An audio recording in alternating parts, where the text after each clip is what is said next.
इसलिए इसीलिए जैसे आप टॉपर्स वगैरह के इंटरव्यू वगैरह भी पढ़े ना, बार बार वो लोग रिवीजन इंपॉर्टेंट है, रिवीजन इंपॉर्टेंट है, रिवीजन इंपॉर्टेंट है।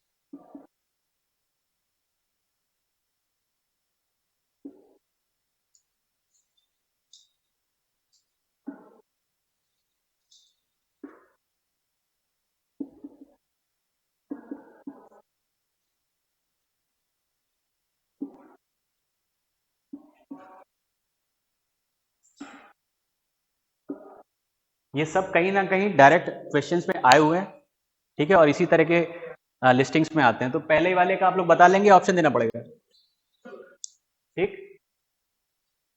ये दूसरा ग्रेप शुगर,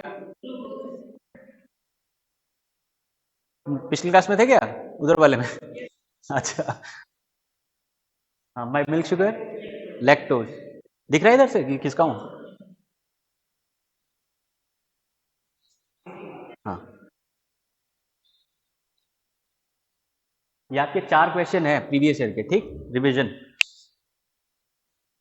तो जैसे कुछ लोग नोट्स वगैरह या रिवीजन लगता है नोट्स नहीं बना रहे हैं, लेकिन क्वेश्चंस पे ध्यान दीजिएगा, हो सके तो कीवर्ड ही लिख लिया करिए, क्योंकि एटलीस्ट क्लास के बाहर जाए, नोट्स बनाने में इंटरेस्ट नहीं है तो एटलीस्ट प्रीवियस ईयर के क्वेश्चंस आपके रिवाइज होते रहेंगे, क्योंकि क्लास के बाद शायद ही जनरल साइंस पे इतना कोई टाइम निकाल दे या स्पेंड करे, ठीक है। तो यहाँ से जाएंगे तो कुछ रिविजन करके ही जाएंगे।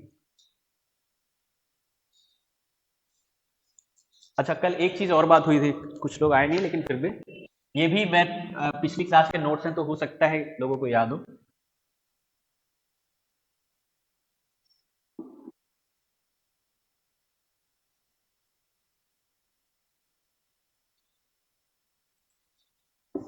और सेम चीज है,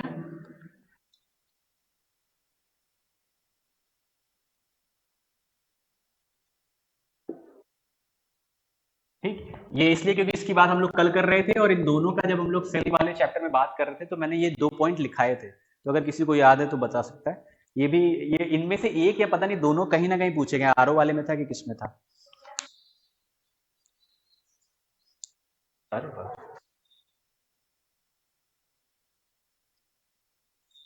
वेरी गुड। ठीक, ये डायरेक्ट क्वेश्चन है, रिवीजन है, जिन्होंने नहीं देखा था वो आज देख लें, क्योंकि कुछ क्वेश्चंस की ना मैं फोटो भी लाया हूँ,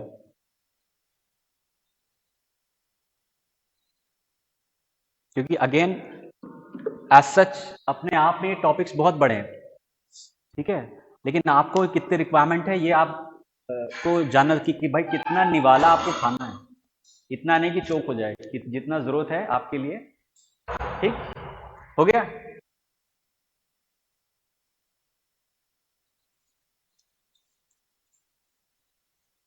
हाँ तो भाई रेस्पिरेशन, वैसे तो दो होते हैं, इंटरनल और एक्सटर्नल। यहां हम लोग आज जो बात करने वाले हैं सेलुलर रेस्पिरेशन, मतलब इंटरनल की बात करने वाले हैं। अब एक्सटर्नल रेस्पिरेशन कौन सा होता है? एनारोबिक नहीं, वो तो टाइप ऑफ रेस्पिरेशन है, लेकिन अभी उसकी अभी सिंपल बात हो रही कि भाई एक्सटर्नल क्या हुआ, जैसे जो हम लोग ये गैसियस एक्सचेंज नहीं कर रहे हैं, जैसे जो हम लोग सांस ले रहे हैं छोड़ रहे हैं, ये एक्सटर्नल हो गया। इंटरनल क्या है जिसकी बात अभी हम लोग करेंगे, एक्सटर्नल की बात हम लोग तब करेंगे जब ह्यूमन फिजियोलॉजी पढ़ेंगे ना, ठीक। तो वो इंटरनल हो गया, जब सेल लेवल की बात होगी तो अभी करेंगे। जो एक्सटर्नल हो गया, जो हम लोग ह्यूमन फिजियोलॉजी पढ़ेंगे ना, लंग्स, एल्वियोलाई, ये सब, तो वो होगा एक्सटर्नल गैसियस एक्सचेंज उस लेवल पे, ठीक। जब अच्छा, तो जैसा कि अभी इन्होंने बोला था कैटाबॉलिक, क्या वो यही बोला था, क्या बोला था रेस्पिरेशन के लिए? एनारोबिक, अच्छा अच्छा, नहीं वो तो टाइप ऑफ रेस्पिरेशन। अच्छा, पहले इसकी डेफिनेशन लिख लें जो बुक में दी हुई है, ठीक है।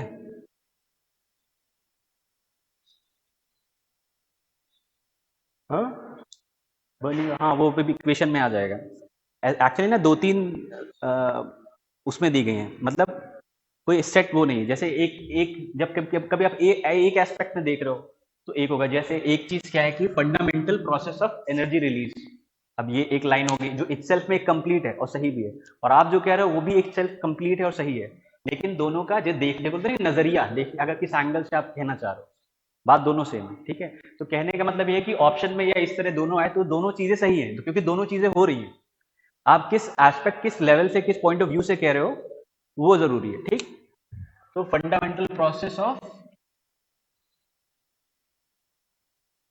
जैसे कई बार आप लोग जैसे मैथ्स वगैरह के भी, फिजिक्स वगैरह के अगर जो स्टूडेंट होंगे या हो सकता है दूसरी स्ट्रीम के भी हो, तो कई बार देखा नहीं है कि कई डेफिनेशन रहती है कई चीजों की, ठीक।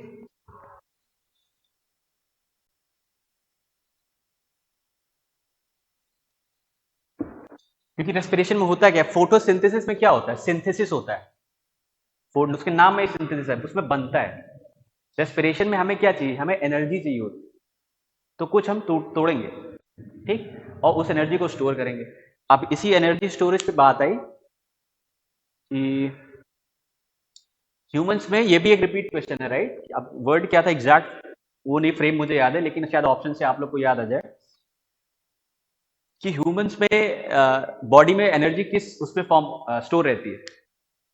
शायद वर्ड्स नहीं समझ में आ रहे, लेकिन जैसे एनर्जी स्टोरेज इन ह्यूमंस किस उसमें फॉर्म में होगी, ऑप्शन देता हूं तो बताइएगा, शायद याद आ जाए। वर्ड एग्जैक्ट क्वेश्चन का मुझे नहीं याद आ रहा।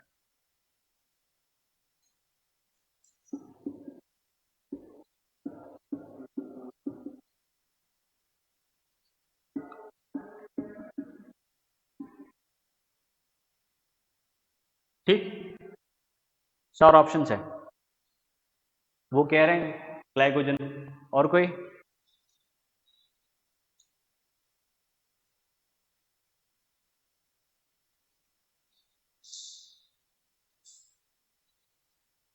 स्टार्च,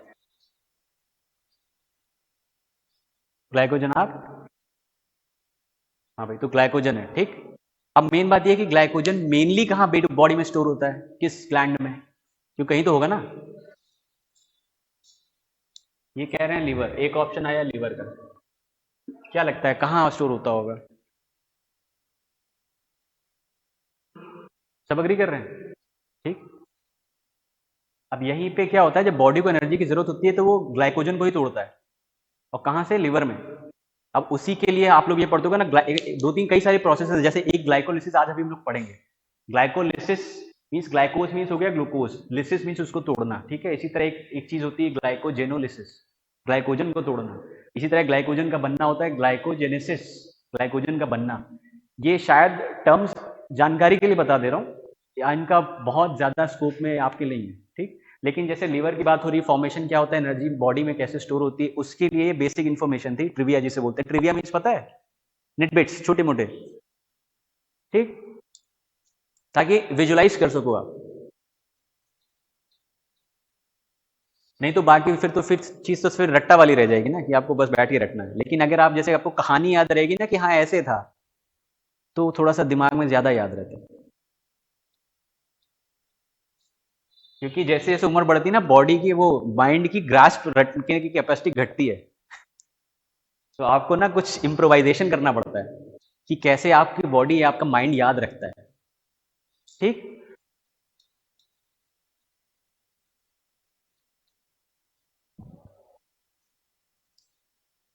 अच्छा, दूसरी चीज जैसे इन्होंने बोली थी कि break down of complex substances into simple ones, ये भी एक डेफिनेशन है, ठीक। क्योंकि हो क्या रहा है, हम ग्लूकोज को तोड़ते हैं एनर्जी रिलीज करने के लिए। अब इसकी जो इक्वेशन है, जो जनरल इक्वेशन है आपकी एनसीईआरटी वगैरह में दी हुई है, ये क्या हुआ, ये क्या हुआ, बैलेंस है, क्या बनेगा,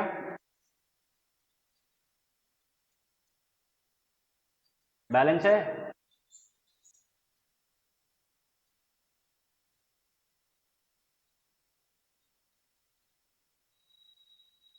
CO2 H2O एनर्जी, एनर्जी, ये इक्वेशन बैलेंस है। अच्छा, अब जैसे एक चीज उन्होंने बोली थी भाई, क्या हो रहा है, गैसियस एक्सचेंज होता है।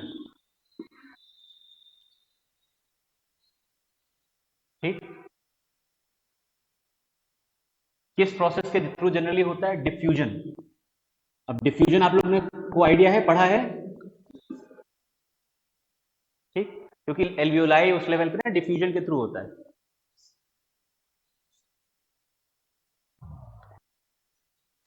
अच्छा, दूसरी चीज, जैसे अभी हम लोग बेसिक में चल रहे हैं, क्योंकि आप लोग के लिए बेसिक, जैसे मैं बार बार बोल रहा हूँ, बेसिक अंडरस्टैंडिंग ही वो एक्सपेक्ट करते हैं। ये सब बेसिक टर्म्स हैं। ऑप्शंस में इस तरह के कीवर्ड्स करके आएंगे, तो कीवर्ड्स आपको देखिए, क्योंकि मेरा मानना है जैसे आप लोग ग्रेजुएट हो, इस लेवल पे हो सकता है पोस्ट ग्रेजुएट भी हो, तो सेंटेंस फ्रेमिंग की एक जनरल एबिलिटी आप लोग में होगी, है मैं मान के चलता हूँ। और जैसे मैंने अभी बताया ना, जैसे जैसे आप बढ़ोगे, जैसे जैसे इंफॉर्मेशन लोड बढ़ेगा, तो आपको, आप बहुत सारा कंटेंट, पैराग्राफ, लाइंस माइंड के लिए बहुत ज्यादा हो जाएगा याद करना। तो आदमी क्या करता है, कीवर्ड्स याद करता है और कहानी याद रखे रहता है। और अगर थोड़ा सा भी ध्यान से सुनता है ना, जैसे हम लोग के एक टीचर हुआ करते थे, वो क्या करते थे, क्लास में आते थे ना, 10-15 मिनट सिर्फ वो बनाते थे, चाहे डायग्राम हो चाहे फ्लो चार्ट हो। ठीक है, कहते थे तुम लोग बस देखो अभी और बनाओ। उसके नेक्स्ट 10-15 मिनट वो सिर्फ बोलते थे, कहते थे अब पेन रख दो, अब सुनो। ठीक है, और उनका वो जो मेथड था ना, लोगों ऐसा मतलब बहुत बहुत अच्छे से याद रहता था। समझ रहे हैं, तो क्योंकि यही बात थी कि जैसे जैसे आप बहुत ज्यादा इंफॉर्मेशन ओवरलोड नहीं, आपको कुछ जैसे डायग्राम के थ्रू, माइंड मैप के थ्रू, फ्लो चार्ट के थ्रू, ठीक है, कि आपका माइंड पे कैसे ज्यादा देर वो टिका रहे। अब वो आप वो हम लोग वो स्कूल के बच्चे नहीं रहे कि वो जो होता है कि हम और रट लें और सब याद भी रह जाए। वो थोड़ा थोड़ा टाइम के साथ, क्योंकि अब उस इंफॉर्मेशन भी कई गुना बढ़ेगी, सिलेबस बहुत ज्यादा है, इंफॉर्मेशन बहुत ज्यादा है। ठीक है। अच्छा, दूसरा, अब प्लांट्स में, अच्छा एक क्वेश्चन और बताइए।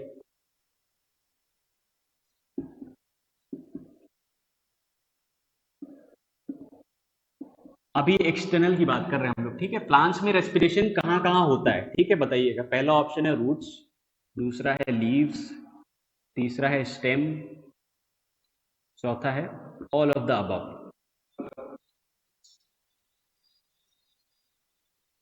ये कह रहे हैं ऑल ऑफ द अबव, और कोई? लीव्स, और कोई? Leaves, black cat commando. ये दो आए हैं लीव्स के, एक और आया है ऑल ऑफ द अबव के।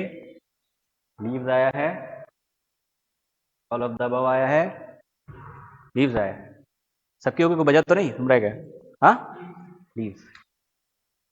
हाँ भाई, तो ऑल ऑफ द अबव सही है। ठीक,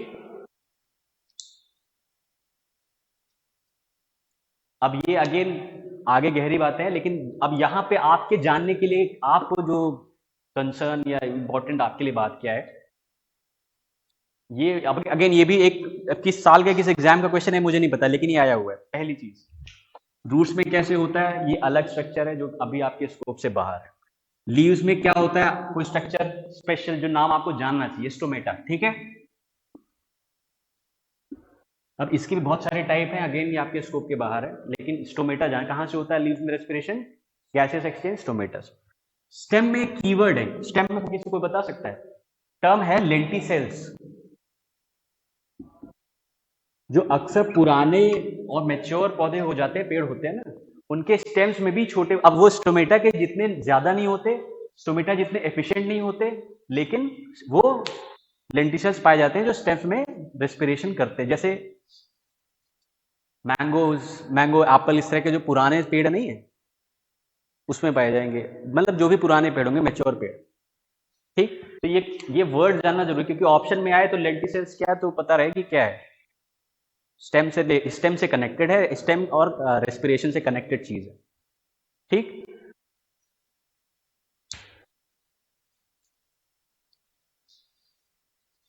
अब आते हैं, देखिए कोई क्वेश्चन है आप लोग के लिए?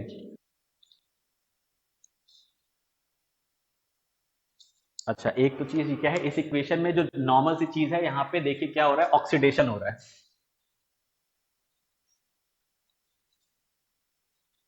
देख रहे हैं, क्योंकि कल हम लोगों ने बात करी थी, ऑक्सीडेशन हो रहा है मतलब या तो ऑक्सीजन ऐड हो रही है या हाइड्रोजन हट रहा है। ठीक, ये इसलिए ये बताते चल रहा हूँ, ये कीवर्ड्स ही आप लोग के लिए ज्यादा जरूरी है, इनको आप जोड़ेंगे तो आपकी डेफिनेशन और सेंटेंस सब फ्रेम हो जाएगा। ठीक है। और क्या है देखिए काम का। और ऑक्सीडाइज क्या हो रहा है?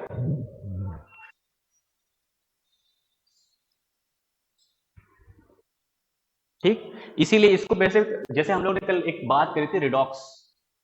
रिडॉक्स ये वर्ड बना है ऑक्सीडेशन रिडक्शन और ऑक्सीडेशन को मिला दीजिए तो बनता है ये वर्ड रिडॉक्स। ठीक है। तो ये एक रिडॉक्स रेस्पिरेशन इज ये रिडॉक्स प्रोसेस है, रिडॉक्स रिएक्शन है, क्योंकि इसमें रिडक्शन ऑक्सीडेशन होता रहता है, दोनों चीजें हो रही। तो यहाँ पे तो ऑक्सीडेशन हो रहा है, अभी आगे बहुत सारी प्रोसेस है जहाँ रिडक्शन भी होगा। ठीक। अब बेसिक अगर इंफॉर्मेशन हो गई हो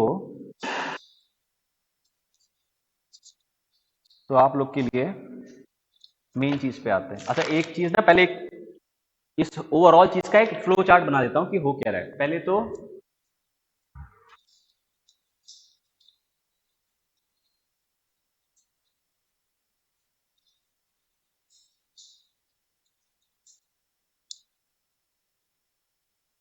तो जैसा कि इन्होंने एक चीज बताई थी कि भाई एक एरोबिक हो गया, एक एनारोबिक हो गया, जो कि इन्होंने बोला था कि एनारोबिक है। ठीक। अब इसका मतलब क्या है, एरोबिक मीन्स क्या हो रहा है, ऑक्सीजन का इस्तेमाल हो रहा है, इसमें एब्सेंस ऑफ ऑक्सीजन है। ठीक। दूसरी चीज क्या है कि ये कंप्लीट कंबशन ऑफ ग्लूकोज होता है, ये इनकम्प्लीट होता है। ठीक। इसीलिए इसमें एनर्जी रिलीज ज्यादा है, इसीलिए इसमें एनर्जी रिलीज कम है। ठीक है। ये अक्सर बैक्टीरिया वगैरह में होता है। ठीक है, ये अपनी नॉर्मल सेल्स और नॉर्मल एनिमल्स में होता है। ठीक।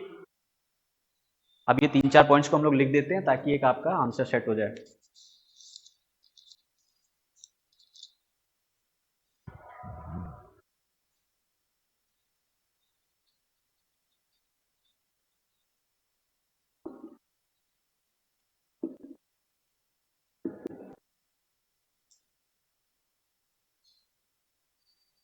अरे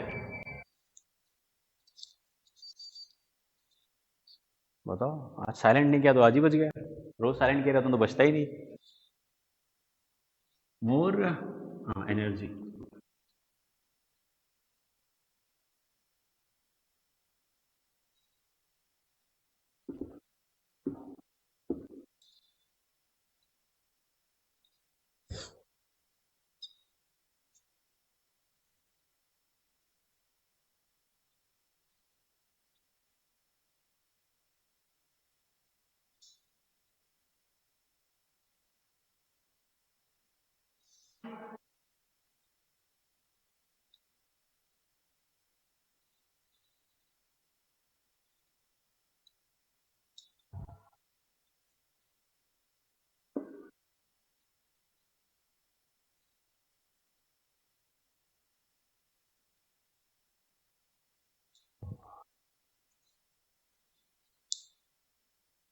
अच्छा ये तो देखिए इसका ऑपोजिट होगा, पहला तो क्या है भाई, ये कंप्लीट है तो इनकम्प्लीट होगा। ठीक है, मोर एनर्जी है तो रिलेटिवली लेस एनर्जी देन, और मोर एफिशिएंट है तो इसके मुकाबले ये लेस एफिशिएंट देन। और किस में होता है ये, प्राइमरली बैक्टीरिया और प्रोकैरियोट्स में होगा।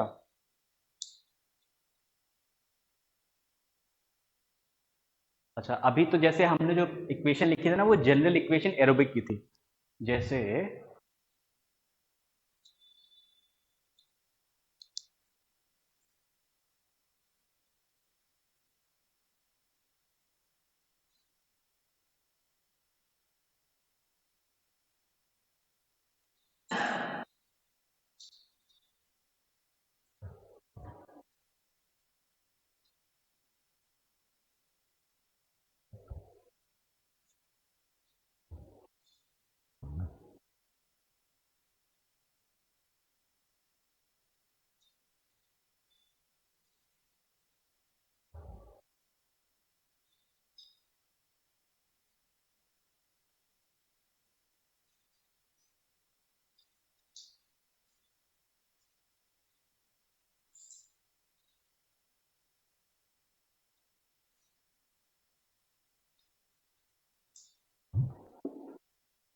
देखिए ये जनरल इक्वेशन है बेसिक अंडरस्टैंडिंग के लिए, कई सारे इंटरमीडिएट स्टेप्स और बहुत सारी डिटेलिंग है जो गेन आपके स्कोप के बाहर है, लेकिन जो बेसिक इक्वेशंस हैं वो आपको जानना जरूरी है कि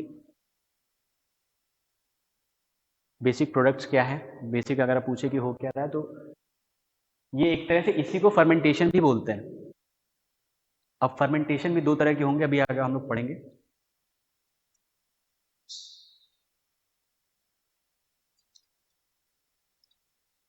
किसी को नींद वींद तो नहीं आ रही है?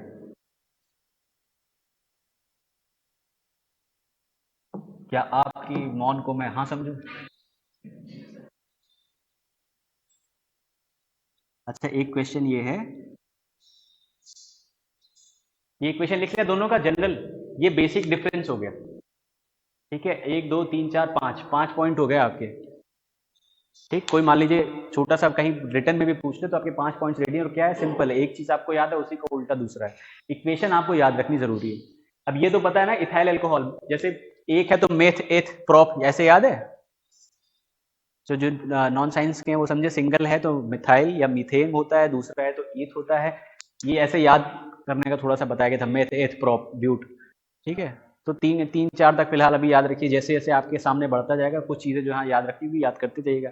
यहाँ पे 2 कार्बन है तो ये तो इथाइल अल्कोहल है, इसी को फर्मेंटेशन बोलेंगे। फर्मेंटेशन भी अभी आगे चल के 2 टाइप के होंगे, जिसमें एक में क्या बनता है, इथाइल अल्कोहल बनता है, एक में लैक्टिक एसिड बनता है। ठीक, जैसे हम लोग जो आप अगेन ये समझने के लिए, जैसे जब हम लोग को थकान लगती है ना, तो हमारे बॉडी में मसल्स में ग्लूकोज का लैक्टिक एसिड में कन्वर्जन हो जाता है। ये शायद सुना हो या कहीं सुना है। तो जब हम इसीलिए उसको जो आराम करते हैं ना, तो बेसिक उसका वो फिर से कन्वर्जन होता है। ठीक, तो जिम वाले हैं, जो खेलने वाले हैं, जो नहीं भी खेलने वाले, जो सिंपल जानकारी रखने वाले हैं, वो भी जानते होंगे ये। ठीक है, नहीं जानते हैं तो आज जान गए। नॉलेज इज स्ट्रेंथ, है ना। ठीक है, कौन सा एक बढ़िया सा वो सीजन था, उसमें क्या कहता है, नॉलेज इज पावर। सीजन तो देखते होंगे, देखा ही होगा, सुना ये लाइन। ओके, एक एक ऑप्शन ये है। नहीं नहीं, 3 इडियट्स नहीं। चलो ठीक है, हाँ, एग्जाम में थोड़ा आएगा यार। ये बातें आज के बाद। ये हो गया, लिख लिया, हटा दूं?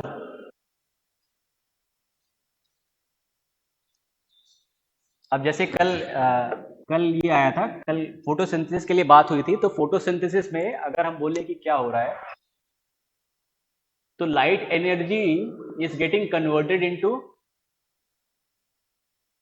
ऑप्शन चाहिए कि बता लेंगे? ऑप्शन चाहिए ये कह रहे हैं, कोई बताने वाला है? योद्धा है। ये एक बोल रहे हैं केमिकल एनर्जी, ये ठीक है या किसी को ऑप्शन चाहिए? हाँ हाँ, खास के बता दीजिए, बताइए। केमिकल एनर्जी बोल रहे हैं, सही है या ऑप्शन चाहिए? ऑप्शन चाहिए। अच्छा ठीक है, तो एक ऑप्शन यहीं का ले लेते हैं।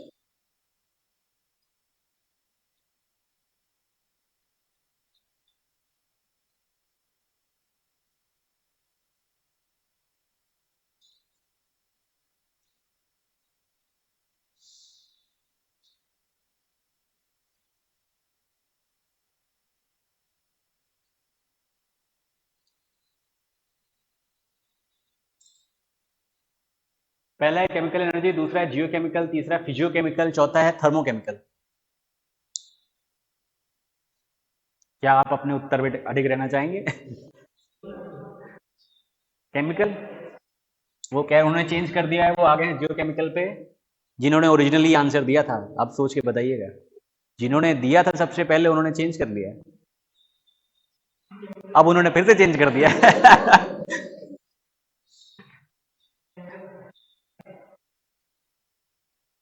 और कोई सही? हाँ हाँ बताइए। जी हो गया, और कोई? जियोकेमिकल, आप ही ने ऑप्शन मांगा था तो पहले आप बताएं। केमिकल, पड़ोसी कुछ कह रहा था।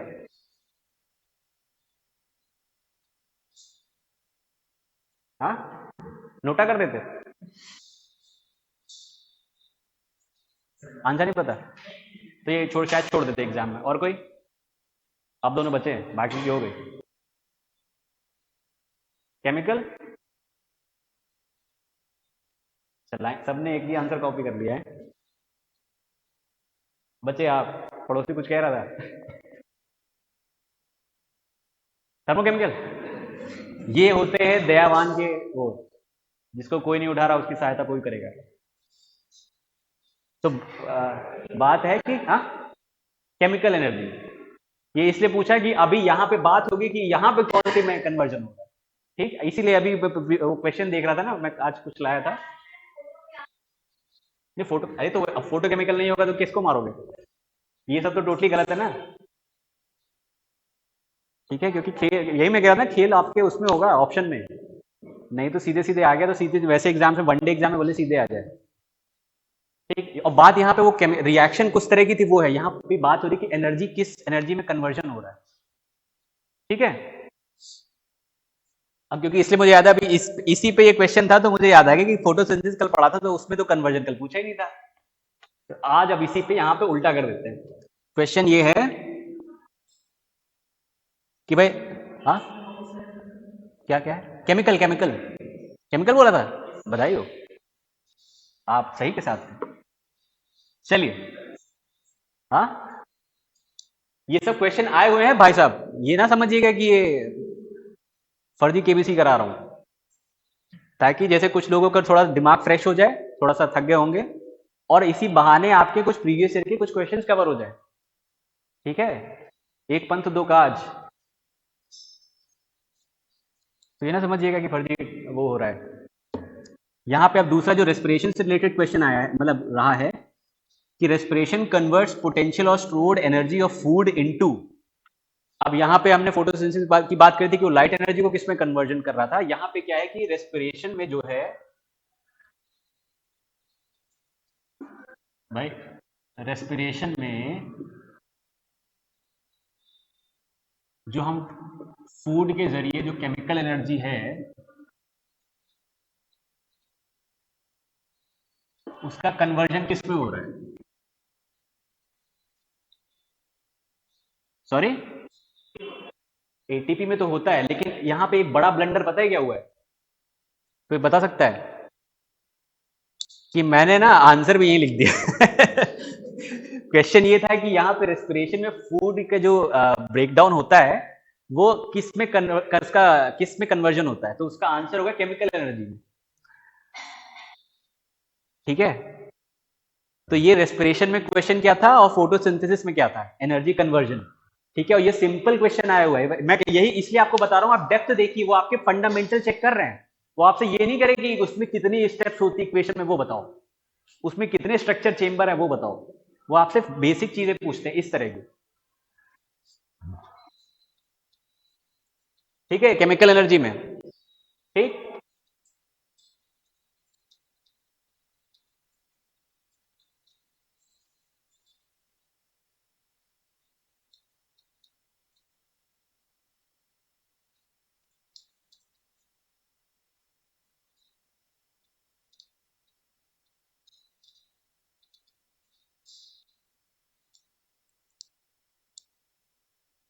अच्छा, अब इसमें पहले जैसे एरो की बात करेंगे, एक सेकंड, एक चीज देख लूं, कोई स्टेप मैं अभी पहले भूल तो नहीं गया, और उसके बाद नहीं तो फिर हम लोग इसमें एंटर करेंगे। ठीक,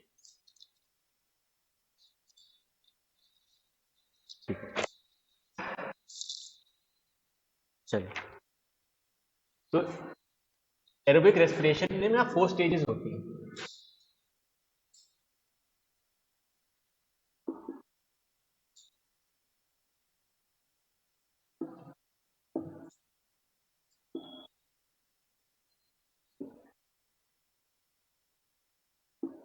सॉरी,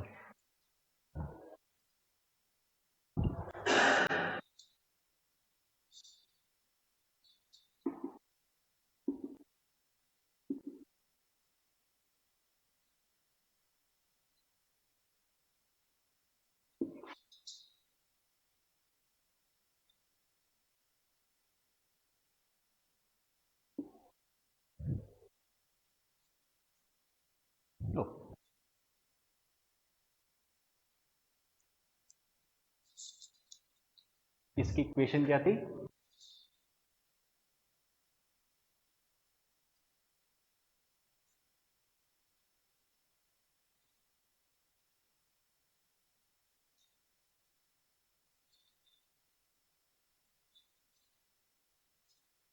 अच्छा, ये शायद पता नहीं एनसीईआरटी में है कि नहीं, लेकिन ये किसी मैंने अपनी बुक से पढ़ा था।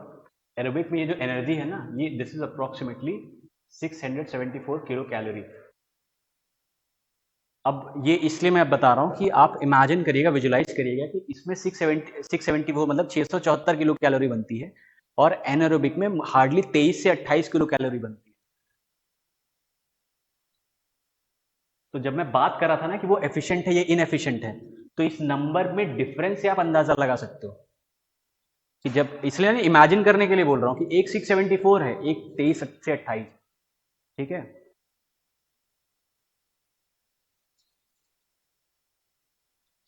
तो बेसिकली ये 4 स्टेप्स स्टेजेस में होता है। ठीक। अब जैसे पहले हमने बोला था कि भाई एरोबिक में क्या होता है, कंप्लीट ऑक्सीडेशन होता है। ठीक। तो पहले हम लेंगे ग्लाइकोलिसिस। तो इसका आप अगेन 10 स्टेप्स की रिएक्शन है, वो आपके स्कोप के बाहर है। 2-3 पॉइंट पहले तो नाम जान लीजिएगा कि ऑप्शन में आए तो आपको पता रहे कि रेस्पिरेशन की बात हो रही कि फोटोसिंथेसिस की बात हो रही। जैसे कल हमने C3 C4 साइकिल पढ़ा था ना, तो ऑप्शन में कहीं कुछ साइंस के रिलेटेड आए तो वो डिटेल तो शायद ना पूछे, लेकिन ऑप्शन में अगर नाम रहे तो आपको ये पता रहे कि ये फोटोसिंथेसिस से रिलेशन है इसका, और इसका रेस्पिरेशन से। ठीक है। तो ये नाम जो है, जैसे इसी को क्रैप साइकिल एसिड बोल देते हैं, कभी कभी, कभी कभी सिट्रिक एसिड साइकिल बोल देते हैं।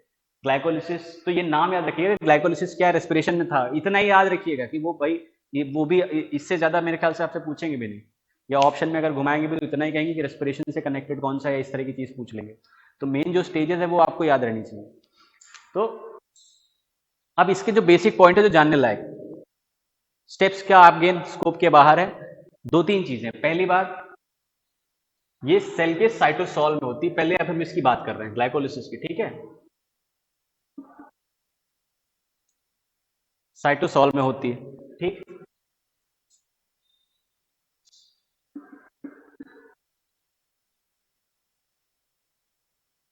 अब यहां मैंने ये क्यों बताया कि साइटोसॉल के लिए, साइटोसॉल में होती है, क्योंकि अभी अगली जो रिएक्शन होगी वो माइटोकॉन्ड्रिया के अंदर चली जाएगी, क्योंकि हम बात कर रहे हैं रेस्पिरेशन की। रेस्पिरेशन से जुड़ा हुआ कौन होता है, energy, energy power house of the cell कौन है, माइटोकॉन्ड्रिया। तो अभी अब कोई ये भी कह सकता है अरे माइटोकॉन्ड्रिया की तो बात ही नहीं हो रही, इसलिए कि अभी ये एक तरह से आप इसको ये भी बोल सकते हैं प्रिपरेटरी फेज है उसमें एंटर करने से पहले। तो ये साइटोसॉल में होता है। दूसरा कारण क्या है इसके साइटोसॉल में होने का, कि इससे जो कंसर्न रिएक्शंस हैं, उनके उनके लिए जो नेसेसरी एंजाइम्स हैं वो आपके सेल के साइटोसॉल में ही पाए जाते हैं। अब सेल का साइटोसॉल क्या हुआ आपको इमेजिन करने के लिए बता देता हूं। भाई ये सेल है, ये न्यूक्लियस हो गया, ये माइटोकॉन्ड्रिया हो गया। ठीक है। ये माइटोकॉन्ड्रिया, तो ये बाकी जो चीज थी ना, यही साइटोसॉल थी। याद आ रहा है कुछ? ठीक। तो ये बेसिकली अभी माइटोकॉन्ड्रिया में एंट्री नहीं हुई है, अब होगी। दूसरी चीज मैंने क्या लिखा है कि it can happen in aerobic conditions and anaerobic conditions. अभी इसके लिए ऑक्सीजन की नेसेसिटी या इस तरह की बात ही नहीं हुई है। ठीक है। ये स्टेप होगा ही होगा, चाहे वो एरोबिक रेस्पिरेशन हो रहा हो चाहे एनारोबिक हो रहा हो। ठीक है। ये दोनों में कॉमन रहेगा। ठीक है। तो मान लीजिए ये पूछे कि ग्लाइकोलिसिस एरोबिक में होगा या एनारोबिक में होगा, या ऑप्शन में यही आ जाए कि इसमें कौन सा ऐसा जो है जो दोनों में होता है, कॉमन है। ठीक है। तो ये चीज होगा। ठीक है। अच्छा, ऐसा लग रहा है लोग फिर से थोड़ा थक गए हैं, फिर से एक सवाल करते हैं।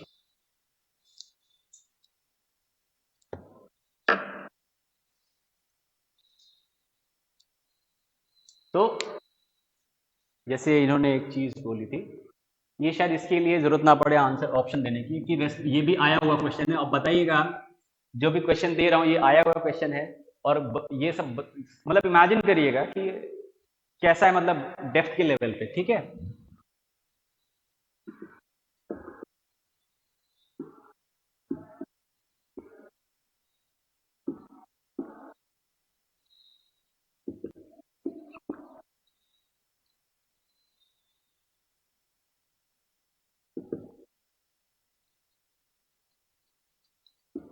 अब रेस्पिरेशन किस तरह की रिएक्शन है, एनाबॉलिक, कैटाबॉलिक, एनाकैटाबॉलिक या नोटा? अब ये आया हुआ क्वेश्चन है, इसमें इन्होंने क्या चेक किया है? क्या वो आपसे स्टेप्स पूछे? नहीं, आपके बेसिक चेक किए हैं। इसीलिए वो मैं बोलता हूँ कीवर्ड, जो पॉइंट दिखा रहा हूँ कीवर्ड पे ध्यान दीजिएगा, और उसकी कहानी इसलिए बता देता हूँ कि आपको याद हो जाए कि भाई बात क्या हो रही थी। ठीक,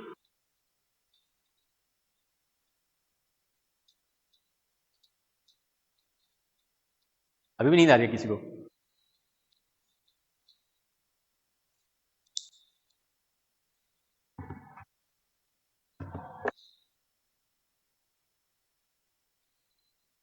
अच्छा, एक चीज और, ये भी एक आया हुआ क्वेश्चन है कि जो एनर्जी रिलीज होती है ये सेल में किस, एग्जैक्ट वर्ड है ट्रैप्ड, मतलब समझ, ट्रैप्ड का मतलब समझते हैं आप? स्टोर कह लीजिए, ठीक है, वर्ड था क्वेश्चन में ट्रैप्ड, हम स्टोर कह लेते हैं कि यहाँ जो इस पूरे रेस्पिरेशन में जो एनर्जी रिलीज होती है वो सेल में किस चीज में स्टोर होती है। अब वो ये बाई चांस ये अभी इस क्लास में ये वर्ड बोला गया है, उस समय पे गलत था, लेकिन अभी उसका आंसर वही है कि भाई, अच्छा चलिए आप उसको हम क्वेश्चन की वर्डिंग्स बदल देते हैं कि भाई सेल में एनर्जी कहाँ किस में स्टोर होती है? माइटोकॉन्ड्रिया में, थोड़ा और उसमें ये स्पेसिफिक क्या, जोर से बोलो। सही बोल रहे थे पहले, क्या बोल रहे थे? तो बोल क्यों नहीं रहे हो फिर? एटीपी। अब ये भी कहीं का आया हुआ क्वेश्चन है कि रेस्पिरेशन में जो एनर्जी निकलती है, जो रिलीज होती है, दैट इज ट्रैप्ड इन, अब ट्रैप्ड कह लीजिए, स्टोर कह लीजिए, क्योंकि एटीपी क्या है, एनर्जी करेंसी ऑफ द, ठीक। अब किस फॉर्म में एनर्जी सेव रहती है? नहीं नहीं, जो हमने फूड से एनर्जी निकाली है, केमिकल एनर्जी, सीक्वेंस समझ रहे हैं? ये रिपीट क्वेश्चन है, इन्हीं को जोड़िए, आपके वो प्रीवियस ईयर के क्वेश्चन भी हो गए, एक लॉजिकल बात भी हो गई। हमने खाना खाया, एनर्जी रिलीज हुई, किसमें, किस फॉर्म में हुई? केमिकल एनर्जी में हुई। किसमें स्टोर हुई? एटीपी में हुई। ठीक है, ऐसे बनाइएगा लिंक। तो ये इसे बोलते हैं पैसिव लर्निंग। आपको एक्टिवली दिमाग पे जोर देके नहीं याद करना पड़ा, क्योंकि उसके लिए और बहुत सारी चीजें रहेंगी याद करने के लिए। तो कुछ चीजें जैसे होता है ना, एसिमुलेट हो जाए आप में, इस तरह पढ़ा करिए, जो एटलीस्ट जो सिंपल चीज है, ताकि यहाँ पे जोर कम पड़े। थ्री इडियट्स में क्या कहता है? थ्री इडियट्स, लोड नहीं पड़ना चाहिए ना, बस लोड नहीं रखना चाहिए। अच्छा, दूसरा एक चीज और है, एक यहाँ पे देखिए, वहां पे एक पॉइंट रह गया था कि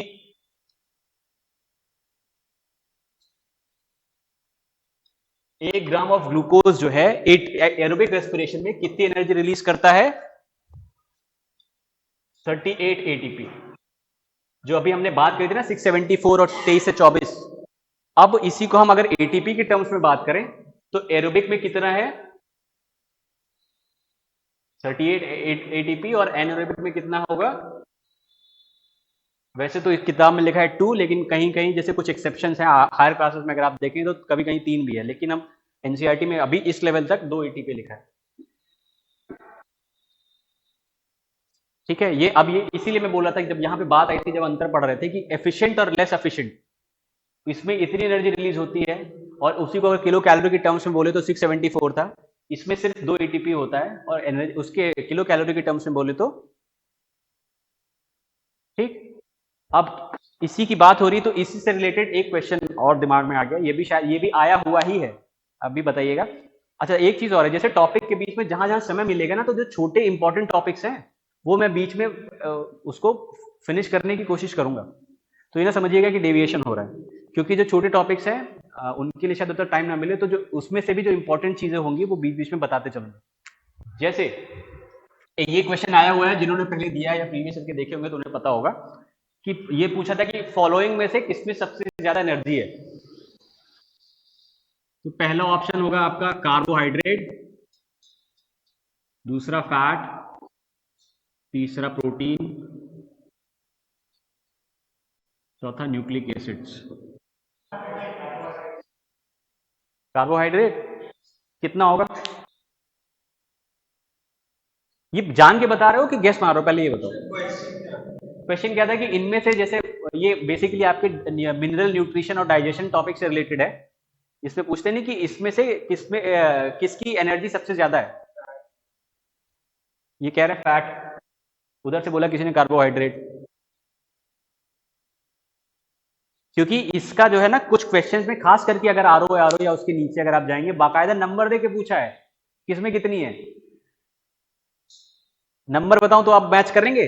चलिए मैं आप मैच का फॉलोइंग करिएगा, मैं आपको ये देता हूं 944। क्या कह रहे? अरे मैंने उसके सामने लिखा, जरूरी नहीं कि वही हो। आप ये कह रहे हैं इसी को कह रहे हैं, ठीक है। अब ये आप मुझे ये रिपीट इतनी बार आया है ना, और क्योंकि मुझे इसलिए याद है कि मैं अपने समय में गलत किया करता था कि भाई ये कौन याद करे, और ये ऐसे ही आया हुआ है कि वो अमाउंट ऑफ एनर्जी पूछ लिया है, खास करके वो। अच्छा इसी क्योंकि इससे रिलेटेड, अब जैसे ये क्वेश्चन कहीं देखा है किसी ने कभी प्रीवियस ईयर के? अच्छा ठीक है, नहीं देखा। शायद दूसरा देखा हो तो दूसरा बताऊं वो याद आ जाए। जैसे आपने को ये क्वेश्चन बहुत बार देखा होगा कि और ये शायद मैच द फॉलोइंग में आया हो सकता है कि सिंपल आया हो कि भाई एक सिंपल नॉर्मल आदमी को और एक हार्ड वर्किंग आदमी को पर डेली कितने किलो कैलोरी एनर्जी की जरूरत है। ये क्वेश्चन तो सुना होगा, ये सुना है? तो इसका कोई आंसर बता सकता है? जैसे चलिए हम हार्ड वर्किंग ले लेते हैं, एक व्यक्ति है जो जिसका फिजिकल लेबर या फिजिकल वर्क ज्यादा है, तो उसको डेली लगभग कितने एनर्जी की जरूरत होगी? ये बोला 36, वो बोला 2300।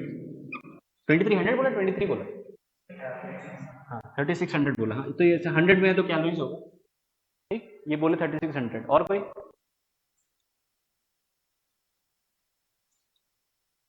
दो ऑप्शन आए, और कोई ऑप्शन देना चाहेगा? इसी में से कोई चुनना चाहेगा? और ये रिपीट क्वेश्चन हैं, क्योंकि मुझे ये इसलिए याद है कि मुझे मुझे ये क्वेश्चन बिल्कुल नहीं पसंद हुआ करते थे, लेकिन ये आते थे और ये बहुत बार आए हैं। क्योंकि कभी पूछा है कि भाई एक हार्ड वर्किंग आदमी पूछ लिया है, कभी पूछ लिया एक नॉर्मल वर्किंग आदमी का कितना है, कभी कभी लेडीज का पूछ लिया है कि फीमेल को कितना चाहिए होता है, ठीक है। इस तरह के वर्ड्स बदल बदल के पूछे गए, ठीक है। तो अभी एनर्जी की बात हो रही तो मुझे याद, अच्छा ये अभी, क्योंकि ये तो मुझे पता है अभी क्लास के एंड तक आप लोग मुझे बताएंगे, ये मैं इसको यहीं रखूंगा ऐसे, ठीक। इसका दो ऑप्शन आया, कोई क्या बताना चाहेगा? 36 कैंसिल कर दूं? तो ये क्या है, ये हटा के 2400 कर दे। भाई एक चीज लिख दो यहाँ, हार्ड वर्क, हार्ड लेबर करने वाले व्यक्ति की बात हो रही है, ये ध्यान रखिएगा। क्या वो उसके, ये वो सब ठीक है, लेकिन जैसे हम थ्योरेटिकल बात पे बात कर रहे हैं, जो हम कि जनरली, ठीक है, क्योंकि वो जो इस तरह के टर्म्स आते हैं स्टडी के बेसिस पे होते हैं, फिर उसका एवरेज निकालते हैं, सेम सैंपल वगैरह का, तो वो सब तो बात वो अलग चीज है। अभी क्योंकि ये इस तरह के क्वेश्चन आते हैं तो अभी हम इस पर ध्यान रखेंगे, ठीक। तो 2300 2400 दो ऑप्शन है, वेरी क्लोज, कौन लेना चाहेगा? ये दो दो ऑप्शन, एक तो हटाओ फिर। हाँ जल्दी, 2400 ठीक। और कोई? चलिए बताइए, क्योंकि चलिए चलिए चलिए फटाफट, हाँ देख लो, बता देना क्लास के एंड तक। हाँ तुम ही लोग बताओगे ये वाला, ठीक है। हाँ बताइए, जो पहले बताया था वो क्लोज था। ये जो 2300 2400 के रेंज है ना, ये अक्सर रेंज में आता है, और ऑप्शन में देख के आपको गेस करना रहेगा, ठीक है। क्योंकि हर बुक्स में ना, जैसे इन्होंने बताया कि वो थोड़ा सा नंबर साल दो साल ना थोड़ा मोड़ा आगे पीछे हो जाता है। तो नॉर्मल वर्किंग के लिए 2300 2400 2700, बेसिकली 2700 है टू बी प्रिसाइज, कि जो नॉन हार्ड वर्किंग नॉर्मल व्यक्ति है, बेसिकली जो ऑफिस वर्क वाले व्यक्ति के लिए अराउंड 2700 बोला गया है। और जो हार्ड वर्किंग है उसका लगभग 1000 ज्यादा, लगभग 3600 या 3700 से लेके समथिंग, ठीक। तो हमारा आंसर ये जो मैंने बोला ना पहले वाला, फिर भी क्लोज था, ठीक है। इसी तरह यही क्वेश्चन करके हार्ड वर्किंग के लिए आया है, फिर नॉर्मल वर्किंग के लिए आया है, फिर एक फीमेल के लिए आया है, और एक बार तो शायद पता नहीं बच्चे के लिए भी पूछा था कि नहीं, मतलब जो बच्चे बहुत एक्टिव रहते हैं, ठीक। ये जैसे आप लोग डाइजेशन या मिनरल न्यूट्रिशन वाला जब चैप्टर पढ़ेंगे, या वो आपके सामने पड़ेगा, या प्रीवियस ईयर के कभी रिपीट करेंगे ना, इस तरह के डायरेक्ट आ जाते हैं। तो 2700 हमारा किसके लिए? Normal, not so hard working, मतलब जिसका बहुत ज्यादा फील्ड वर्क नहीं, ऑफिस वर्किंग पर्सन आप कह सकते हो। एग्जैक्ट ऑफिस वर्किंग लिख लीजिए, चाहे जिसको आप ये लिख सकते हो नॉट सो फिजिकल एक्टिविटी जिसकी बहुत ज्यादा ना हो, ठीक। और अराउंड 3600 3700 से वो एक हार्ड वर्किंग, या जैसे बोलते हैं ना हमारा कोई किसान या इस तरह का व्यक्ति हो जिसका फिजिकल एक्टिविटी या काम ज्यादा हो, ठीक, उसका इस रेंज में होगा।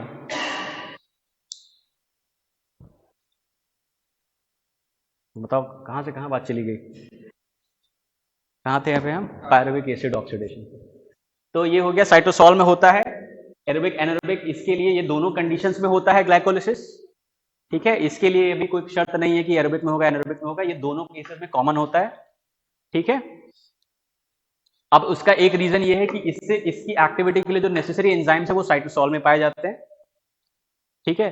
अब ये दोनों दोनों चीजें हैं, अब कि इसके लिए जो जरूरी है वो साइटोसॉल में है, और दूसरी चीज क्या है, क्योंकि साइटोसॉल में हो रहा है इसलिए एरोबिक एनारोबिक दोनों में कॉमन है, ठीक है।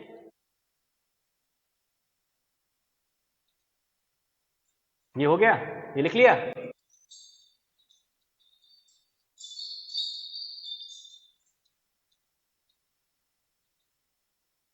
अब इससे रिलेटेड अगर कोई इंपॉर्टेंट पॉइंट आपको लिए जो जानना जरूरी है तो लिखा है, नहीं तो फिर हम लोग आगे बढ़े। अच्छा, अब ये जो है ना, ये सिर्फ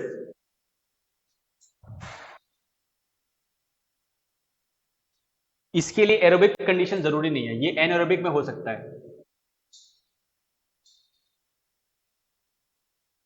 अच्छा, दूसरी चीज क्या है यहाँ पे ना, जैसे मैंने बताया ग्लाइकोलिसिस हो क्या रहा है, ग्लूकोज का लिसिस हो रहा है। तो ये कहानी समझिएगा, आपको डिटेल नहीं लेकिन पिक्चर समझ में आनी चाहिए। मतलब जिसे बोलते नहीं कि ठीक है डिटेल आपके उसमें नहीं है स्कोप में, लेकिन वह जो स्टोरी और प्रोसेस का बेसिक अंडरस्टैंडिंग आपको होना चाहिए, कि आप सिर्फ रट्टा, मैं इसलिए इतना जोर दे रहा हूं कि रट्टा ना मारना पड़े, दिमाग पे वो कम रहे, और कोई पूछे तो आप दो लाइन बोल तो सके, वरना कोई कि सिर्फ रट्टा मार रहे हैं। जहां थोड़े दिन का गैप हुआ, जितना जो रटने वाले प्रोसेस पे भरोसा करेंगे उनका दिमाग से कुछ चीजें निकल जाएंगी, लेकिन अगर आपको ऐसे याद रहेगा कि भाई लॉजिक क्या था, तो फिर भी कुछ चीजें रिटेन रह जाएंगी। ग्लाइकोलिसिस मींस ग्लूकोज का लिसिस होता है। अब यहां ग्लूकोज के लिसिस से क्या होता है कि पायरुविक एसिड बनता है, बीच में बहुत सारे रिएक्शंस हैं वो स्कोप के बाहर हैं, लेकिन फिर यहां क्या हो रहा है, ग्लूकोज है, ग्लूकोज से आपके पायरुविक एसिड बन रहा है। और बेसिकली अगेन ये चीज फिर से उसके लिए बता रहा हूं, ट्रिविया, एक मॉलिक्यूल ग्लूकोज से दो मॉलिक्यूल पायरुविक एसिड बनता है, लेकिन स्कोप के बाहर है, लेकिन अगेन ट्रिविया समझिएगा, ठीक है, दो बनता है, साइकिल दो बार चलती है कहने के लिए, ठीक। अब ये एनारोबिक कंडीशन में हो सकता है इसके लिए भी, क्योंकि ये क्या था, अभी तक एरोबिक एनारोबिक दोनों में था, इसके लिए तो एरोबिक की जरूरत ही नहीं है, ठीक। अब तीसरा क्या आता है, ये बहुत फेमस है, इन्होंने ढूंढी थी इसीलिए इनका नाम जुड़ा हुआ है इससे, क्रैब साइकिल। केकड़े वाला नहीं, क्रैब है, केकड़े वाला क्या होता है, CRAB, ठीक है। एक एक जो प्रवृत्ति होती है केकड़ा प्रवृत्ति, वो जिसे बहुत अच्छा नहीं माना जाता, पता है क्या होती है, सुना है किसी ने? अच्छा, ये शायद पता नहीं, हो सकता है एथिक्स वगैरह की क्लास में, मतलब शायद इस वर्ड इस टर्म्स में ना पढ़े, लेकिन हो सकता है न्यूज़पेपर वगैरह में इससे पढ़े कि होता है क्या। जैसे आपने देखा होगा केकड़ों को ना एक टोकरी में रख दिया जाता है, उनको ढका वका नहीं जाता है, क्योंकि केकड़ों की प्रवृत्ति होती है ना, जैसे कोई बढ़ रहा होता है ना तो दूसरा वाला उसकी टांग पकड़ लेता है, उसको नीचे खींच देता है। इसीलिए जो व्यक्ति होते हैं ना जो दूसरे को नीचे घसीटते हैं, उनको ये बोलते हैं कि ये केकड़ा प्रवृत्ति का है, कि खुद तो बढ़ नहीं रहे, दूसरे को भी जो बढ़ रहा है उसको भी नीचे खींच लेते हैं। इसलिए बोलते हैं संगत बड़ी इंपॉर्टेंट है। पॉजिटिव माइंड, अपनी मेंटल हेल्थ का बहुत ध्यान रखिएगा, अपने अंदर के कोर को संभालिएगा, क्योंकि ये जिस चीज के लिए आप तैयारी कर रहे हो ना, ये चैलेंज एक तो ठीक है, कठिन तो है, ठीक है, लेकिन इम्पॉसिबल नहीं है। और अपने आसपास आप देखोगे ना, आसपास का ही कोई व्यक्ति निकालता है। दो चीजें होती हैं, एक तो प्लानिंग, दूसरा है मेंटल हेल्थ या मेंटल एटीट्यूड कह लो, आपकी अप्रोच, मेंटल अप्रोच, ठीक है। क्योंकि भाई मैंने बहुत देखे लोगों के मेंटल ब्रेकडाउन हो जाते हैं, एक बार बंक किया, एक बार फेल हुए ना, वो फिर पिछड़ते ही चले जाते हैं, कई तरह के प्रेशर होते हैं। लेकिन आपको कैसे उसको अपने आप को प्रिजर्व रखना है ना, उसका। और ये काम जो है ना, जो साल भर का है, ये एक आपकी जर्नी है। पहली बात तो ये कि यू शुड, आपको, आपने चैलेंज उठाया है, आपको इस चीज का एक वो होना चाहिए कि आपने एक बड़े उसके लिए एम किया है। इसके लिए भी एक क्या बोलते हैं, लेवल चाहिए, कि आपकी सोच किस लेवल की है, आप ऊंचा सोच तो रहे हो, आपने ट्राई तो किया है। किसी उसमें लाइन थी कि at least maybe you are not a winner but at least you are a warrior, तो you should be proud about that. ठीक है कि maybe you not a winner but at least you're a warrior. दूसरा जिन्होंने सोचा भी नहीं, जिन्होंने ट्राई भी नहीं किया, वो उसके लिए बहुत बार ये ओवर यूज शेर है ना, गिरते हैं शायद सवार मैदान जंग में लेकिन ओवर यूज है, लेकिन सही है। ठीक है, तो इस जर्नी में मैंने देखा है प्राइमरली, क्योंकि देखिए पढ़ना सभी को आता है, रिसोर्सेज भी सभी के पास है, लेकिन होता फिर भी मुट्ठी भर लोगों का है। ठीक है, और उनके अगर आप फंडे या इंटरव्यूज पढ़ेंगे ना, चीजें बड़ी सिंपल रखते हैं वो लोग, मटेरियल लिमिटेड, रिविजन, चीजें सिंपल। वो उसके पीछे नहीं भागते कि हम ऐसा पढ़ लेंगे, जिसे मैं बार बार कहता हूँ ना कि क्योंकि हम भी अपनी जो शुरू किया था, हम भी इसी उसमें थे ना, और उसका कुछ निकलता है नहीं, उससे कुछ हाथ में नहीं आता, कुछ ऐसा पढ़ लेंगे जो किसी को नहीं पता और सबसे बढ़िया नंबर ले आएंगे। ये जो अप्रोच होती है ना, खास करके नए नए में, और ये अक्सर ये काम नहीं करती, क्योंकि अगेन क्योंकि इसमें भी जैसे आप ना तैयारी में भी आपको जैसे एमबीए वगैरह में कॉस्ट एंड बेनिफिट रेशियो देखते हैं सिंपल भाषा में कि भाई आप जो चीज के लिए ट्राई कर रहे हो उसमें रिटर्न कितना मिलना है। अब इसके लिए कोई एमबीए की डिग्री की जरूरत नहीं है, तो कॉमन सेंस है, हर किसी को समझ में आता है, ये टर्म भले वहां से आ गया है, कॉस्ट एंड बेनिफिट रेशियो। ठीक है, और ये चीज पढ़ाई में भी अप्लाई होती है, खास करके जब आप अकेडमिक्स में नहीं, आप कंपटीशन में। ठीक है, कि आपको किस तरह की प्रिपरेशन से, किस बुक से या किस अप्रोच से ज्यादा रिटर्न मिल रहा है, जो आपके लिए काम, जो कौन सी विधि है जो आपके लिए काम कर रही है। ठीक है, फिर किसने मुझे बहकाया, कहां से पता हम लोग कहां पहुंच गए। तो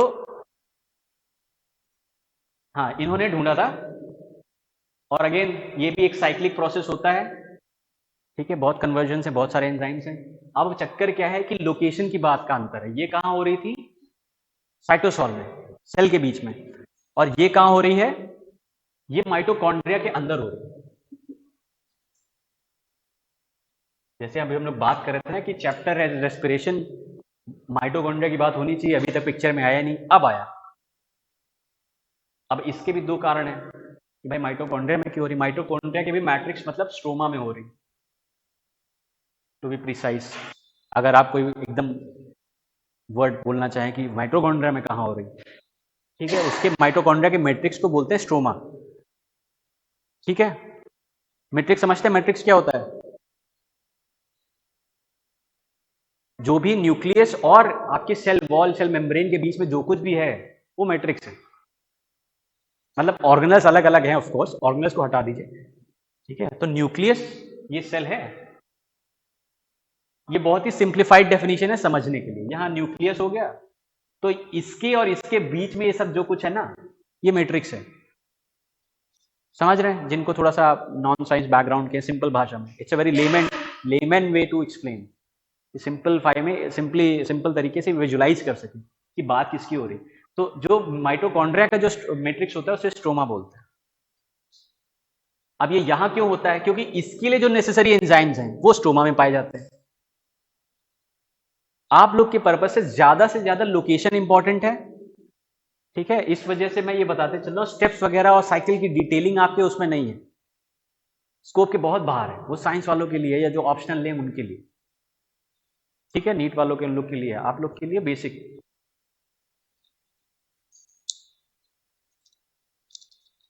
थक गए सवाल, तो उस क्लास में तो कह रहे थे सर सवाल पूछा करिए, सवाल खूब पूछा करिए, नहीं आता वो।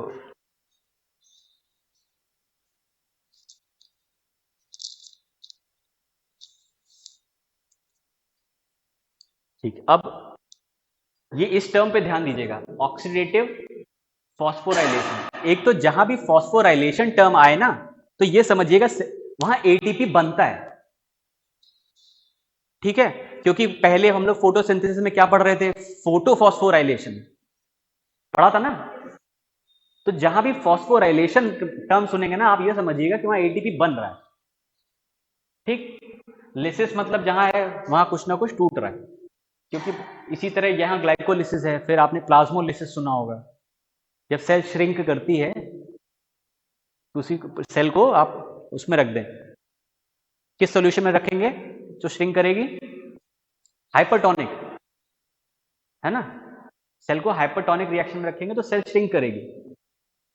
ठीक है, तो वहां पे क्या होता है, वहां प्लाज्मोलिसिस होता है, ब्रेकेज। या तो उसी तरह फॉस्फोराइलेशन जहां भी है मींस एटीपी बन रहा होगा कुछ ना कुछ, इतना समझ गए। दूसरा वर्ड क्या है, ऑक्सीडेटिव, मतलब ऑक्सीडेशन हो रहा होगा। जैसे हम लोगों ने वहां फोटोसिंथेसिस में कल क्या पढ़ा था, फोटो फॉस्फोराइलेशन, लाइट एनर्जी से जो हो रहा था सो हो रहा था। ठीक, अंतर नाम की वजह से समझ गए। ये इसलिए कि जैसे मेरे हिसाब से अगर किसी को बहुत ज्यादा भी डिटेल में आपसे पूछना होगा ना कि रेस्पिरेशन में ये या ये, तो टर्म्स के बियॉन्ड शायद आपसे नहीं पूछेगा, इससे ज्यादा नहीं पूछ सकता मेरे हिसाब से, आज तक जितना मैंने एग्जाम दिया, और भी शायद इतने तक भी कोई पहुंचा है कि नहीं पता नहीं, ऑप्शन में हो सकता है कहीं दिया हो कंफ्यूज करने के लिए। ठीक है, तो टर्म जान लीजिएगा और टर्म का मतलब क्या है वो जान लीजिएगा। रिएक्शंस के वो आपके स्कोप के बाहर है। अच्छा, इसको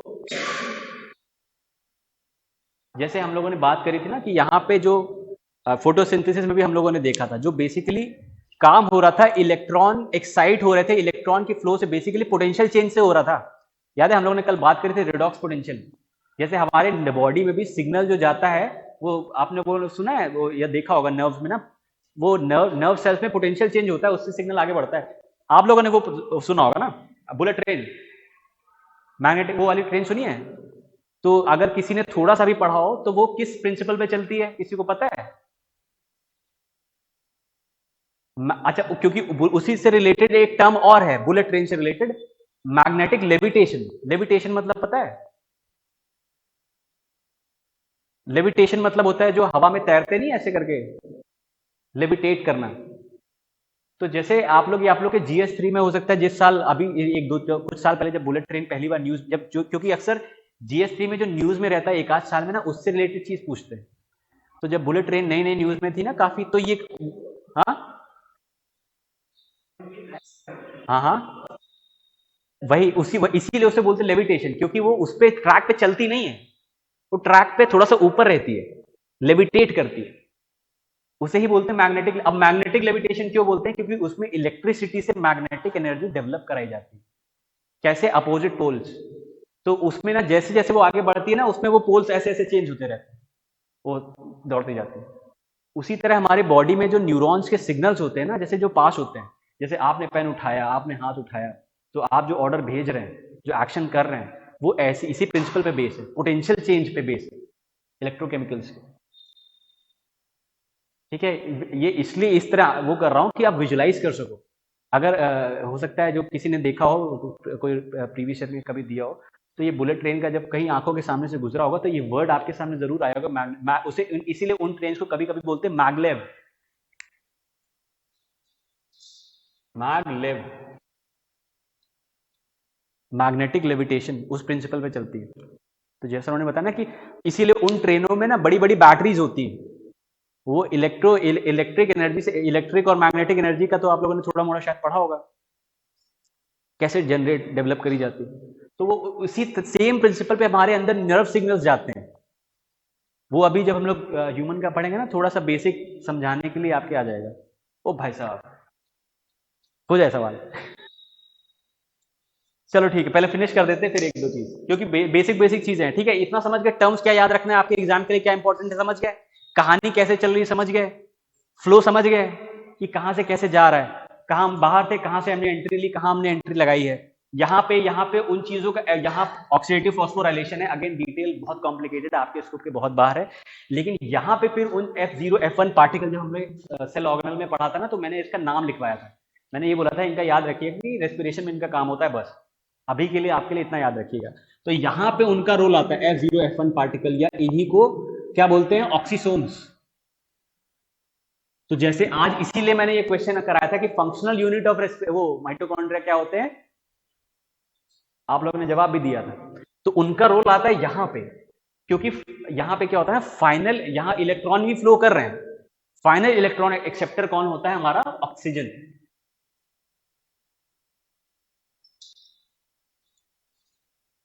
इस रिएक्शन के एंड में ये आपको प्राइमरली आपके लिए जो मेरे हिसाब से जो जरूरी है, कौन से रिएक्शन किस कंडीशन में हो रही है और उसकी लोकेशन क्या है। ठीक, इसी वजह से कई बाकी चीजें मैंने बोल दी हैं, क्योंकि वो आपके स्कोप के बाहर है। जो इंपॉर्टेंट है वो मैंने कुछ लिखा दी, ये ढूंढ लिया है कि नहीं, समझ गए। आंसर समझ सुना सबने? जो इन्होंने बोला था फैटी बोला था ना, और ये रिपीट क्वेश्चन है। ठीक, उन्होंने कार्बोहाइड्रेट जो बोला था गलत है।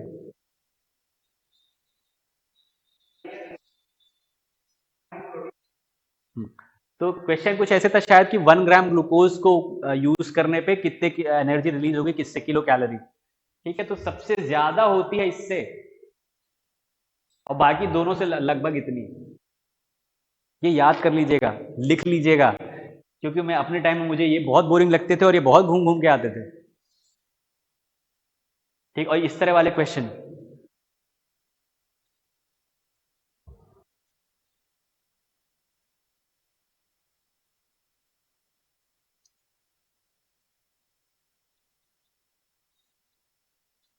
ये समझ गए कि फ्लो क्या है?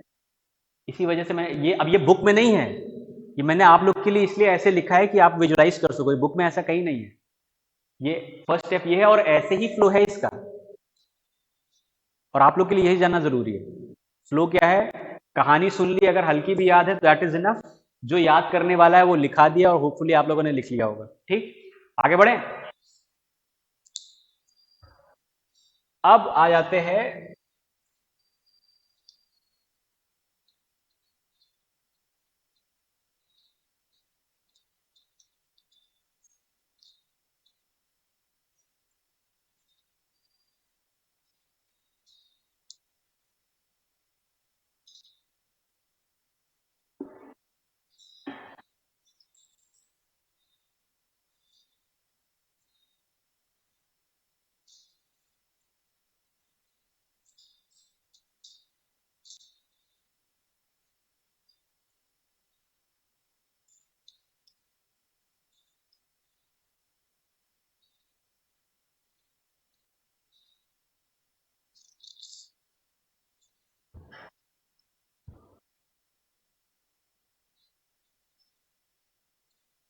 तो पहले तो बात भाई, एब्सेंस ऑफ O2 हो गया, क्योंकि बाय डेफिनेशन इटसेल्फ एनारोबिक है।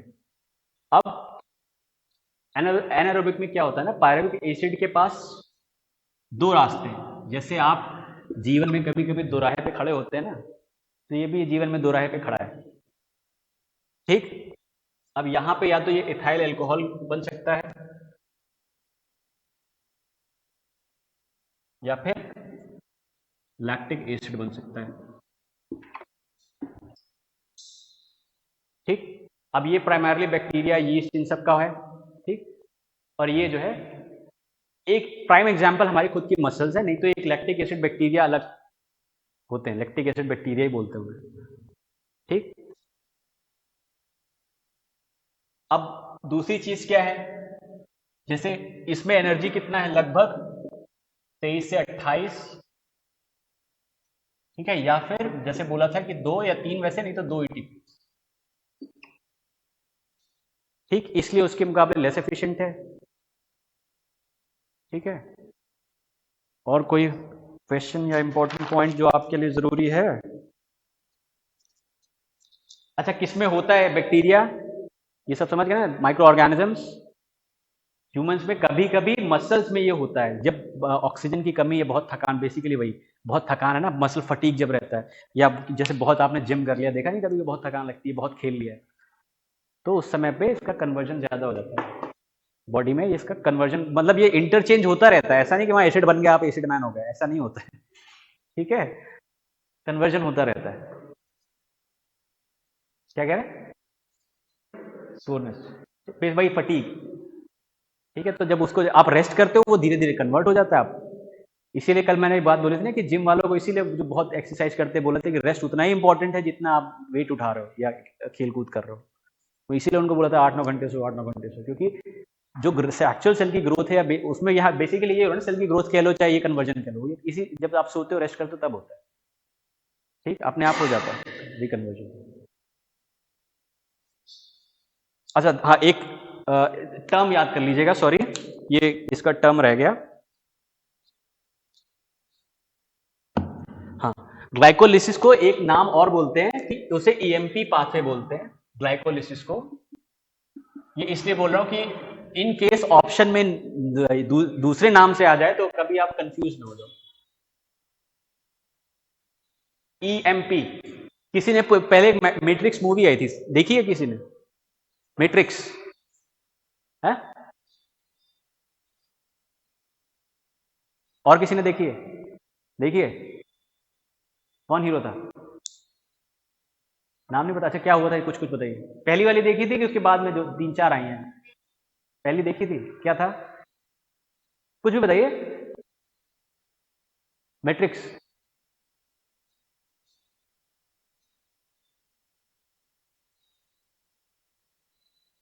उसमें क्या होता है बेसिकली, उनका अपना शिप होता है ना, उस पर कुछ। अब बताओ, कुछ याद है? बताओ, तुम ही बताओ।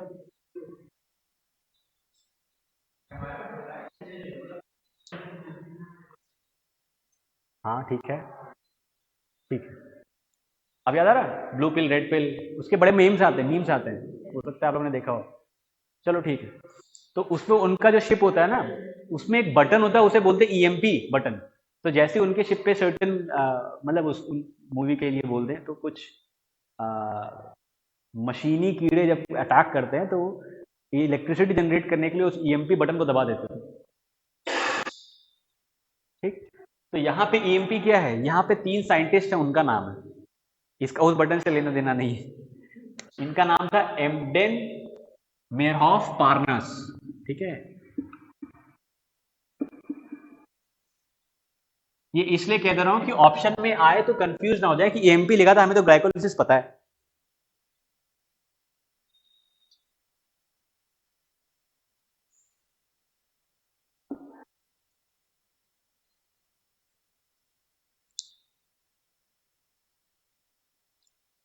अच्छा, इसी को एनारोबिक कोई ना फर्मेंटेशन बोलते हैं। अब इसका हमारे डेली लाइफ में और कमर्शियल बहुत एग्जाम्पल और यूजेज है, आप लोग को भी बहुत पता होगा, दही का बनना, अचार, ठीक है, फफूद, फफूंदी, फंगस, ब्रेड।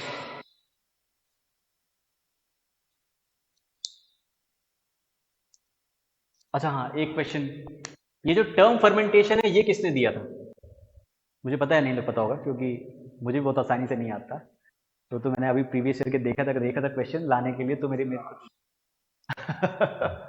चलो ऑप्शन ये हो गया ना, ये लिख लिया, ये इंपॉर्टेंट है भाई साहब, दिखने में सिंपल लग रहा है लेकिन ये बहुत बार आया है, बहुत एग्जाम्स में आया है।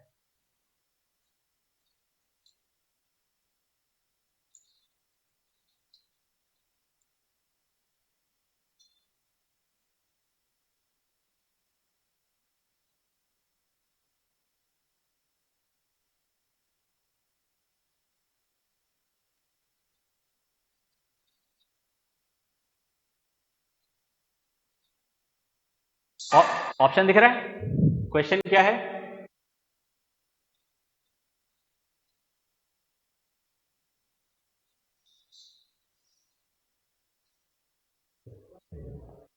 फर्स्ट। जल्दी जल्दी करो भाई, कम ही लोग तो, फटाफट बताओ। थर्ड। हॉपकिंस है, हॉकिंस नहीं। थर्ड। इनके नाम पे यूनिवर्सिटी है, जॉन हॉपकिंस यूनिवर्सिटी, सुना है नाम? चलिए छोड़े, और कोई? फर्स्ट। ऐसे बोलो ना, थर्ड। हाँ, इधर वाले।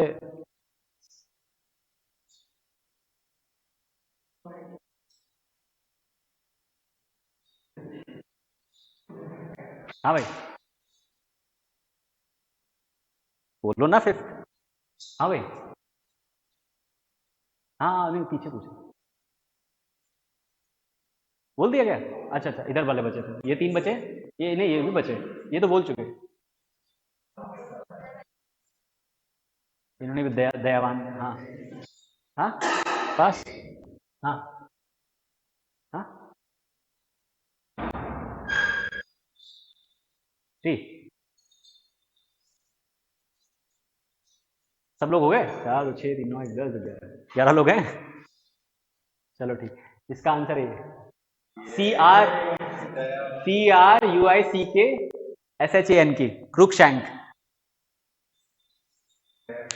कभी कभी दया भी फल देती है। ठीक है, एग्जाम में है ना पता हो नेगेटिव मार्किंग को मत लगाइएगा भैया, ये ठीक है, यही उस दिन बात होती है कि एग्जाम एमसीक्यूज का पेपर देना भी एक कला है, एक स्किल है, ठीक है।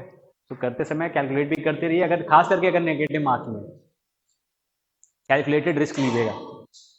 इस वजह से कुछ इन्फॉर्मेशन आपको पता होनी चाहिए कि आप ऑप्शन जैसे निगेट भी तो कर सको कि ये मुझे पता है ये तो नहीं है, ये मुझे पता है ये तो नहीं है, उसी तरह ही आप नैरो डाउन कर सकते हो कभी कभी।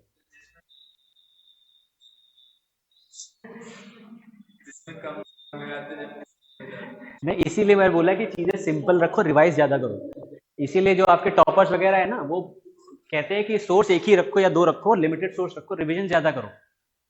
ये जैसे मैंने फर्स्ट क्लास में बोला था ना कि अक्सर एग्जाम में क्या होता है, क्वेश्चन तीन टाइप के आते हैं, सिंपल, मीडियम और हार्ड। तो वही ना, आप सिंपल मीडियम को हल्का फुल्का छोड़ के इग्नोर क्या करते हो, अरे ये कौन पूछेगा, ये तो मैं ऐसे ही कर लूंगा। और एग्जाम में जब वो उसको जंबल करते हैं ना, ऐसे ऐसे करके, वो बॉक्स नहीं आता मिलाने वाला, तो वहां पे कंफ्यूजन होता है। एनीवेज, ये हो गया।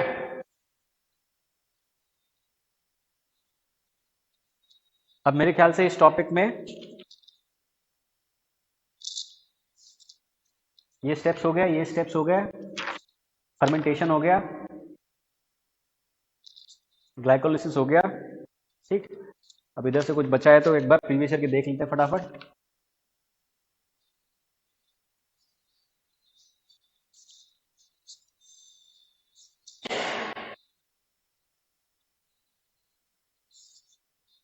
अच्छा हाँ, एक एक उधर एक चीज लिखना भूल गया था, जो लास्ट ऑक्सीडेटिव फॉस्फोराइलेशन लिखा था ना, तो मैंने लिखा था कि वहां पे F0 F1 ऑक्सीसोम्स का रोल आता है। तो ऑक्सीसोम्स पाए कहाँ जाते हैं, ये भी हम लोगों ने बात करी थी, कोई बताएगा?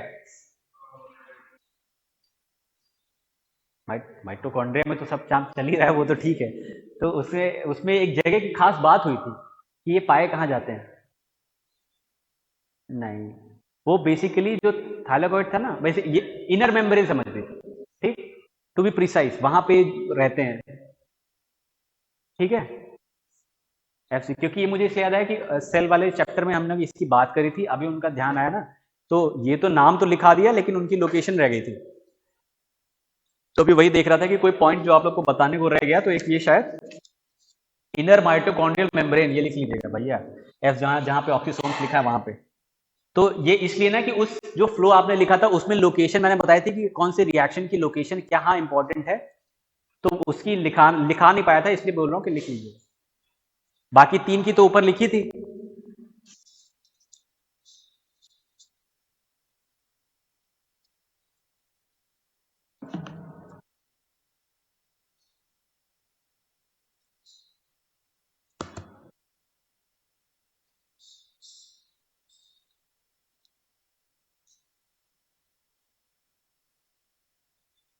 अच्छा, एक क्वेश्चन ये भी आया हुआ है कि इन रेस्पिरेशन जो एनर्जी एटीपी में कन्वर्ट नहीं होती वो क्या होता है, उसका ऑप्शन है ऑर्गेनिक कंपाउंड में बदल जाती है, हीट में बदल जाती है, CO2 में बदल जाती है, वाटर को ट्रांसफर हो जाती है। ये कह रहे हैं, क्वेश्चन समझ गया कि लिखाऊं? मैं लिख देता हूं, चलो।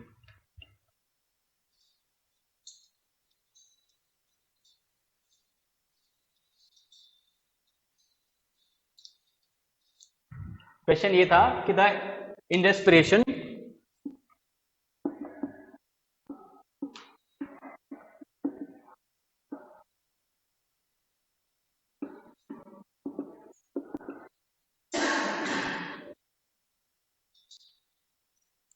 which is not converted by ATP is,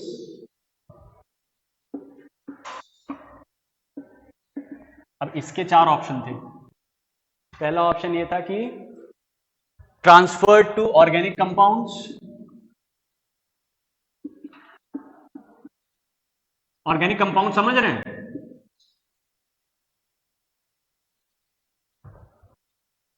दूसरा ऑप्शन था कन्वर्टेड इनटू हीट,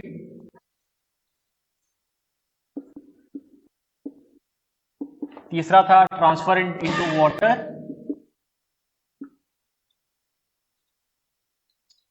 और चौथा ऑप्शन है लिबरेटेड अलोंग विद CO2, मतलब CO2 के साथ निकल जाती। बताइए। आप क्या करें, फोर्थ? उन्होंने भी शायद फोर्थ ही बोला था, CO2 वाला। हाँ भाई, जल्दी जल्दी, टाइम खत्म हो रहा है। ये सब देखो, अब ये बताओ फोर्थ, सब फंडामेंटल चीजें हैं। रिएक्शन के घुस के कोई पूछ ही नहीं रहा आपसे, बेसिक चीजें पूछ रहे हैं आपसे, तो बेसिक चीजें क्लियर होनी चाहिए। एक जनरल साइंस के लेवल पे वो आपसे बेसिक की क्लैरिटी चाहते हैं। हाँ, मुझे लगा बताने जा रहे थे। अच्छा, पहला है transfer to organic compounds converted into heat, तीसरा है कन्वर्टेड इनटू वाटर, चौथा है लिबरेटेड अलॉन्ग, मतलब CO2 के साथ लिबरेटेड अलॉन्ग विद CO2। तो बेसिकली जो कन्वर्ट हुआ हुआ, जो नहीं कन्वर्ट हुआ उसका क्या हुआ, जो भी ATP ने ट्रैप नहीं किया।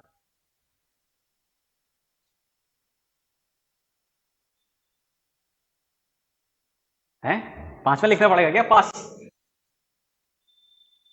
अब बताओ, पास वाले अगर ज्यादा हो तो इकट्ठे हाथ खड़ा कर दो।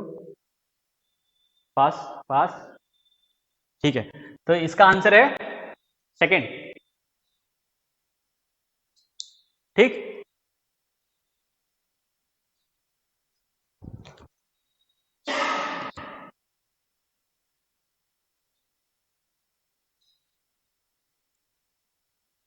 चलिए भैया, आपका रेस्पिरेशन हो गया। ठीक, जितने क्वेश्चन मेरे को समझ में आया करा दिए। कोशिश करिएगा कि कहीं जहां से भी आप पढ़ते हो ना, थोड़ा सा एक नजर मार लीजिएगा, तो आपके दिमाग में चीजें सीमेंट हो जाएंगी। क्योंकि जहां भी जिस भी सोर्स से पढ़ते होंगे, वहां पे नेसेसरी अननेसेसरी दोनों चीजें होंगी, तो मैंने थोड़ा फिल्टर करके दिया है। तो आप जहां से भी पढ़ते हो, एक बार नजर मार लीजिएगा, प्रीवियस ईयर के देखा करिएगा, तो आपको अंदाजा रहेगा कि डेप्थ का। अब जाके फ्रेश लग रहा है पूरी क्लास के बाद। वरना तो बेचारा डोल रहा था। चलो ठीक, टाइम हो गया ना?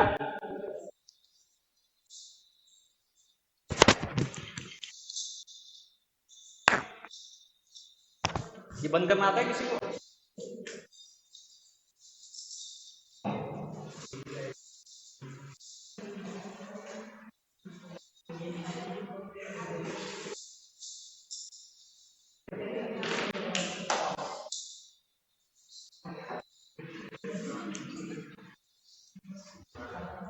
क्योंकि 6 to 10 पे आप फोकस रखिएगा, बाकी 11 12 के इंपॉर्टेंट पॉइंट्स में आपको निकालिए।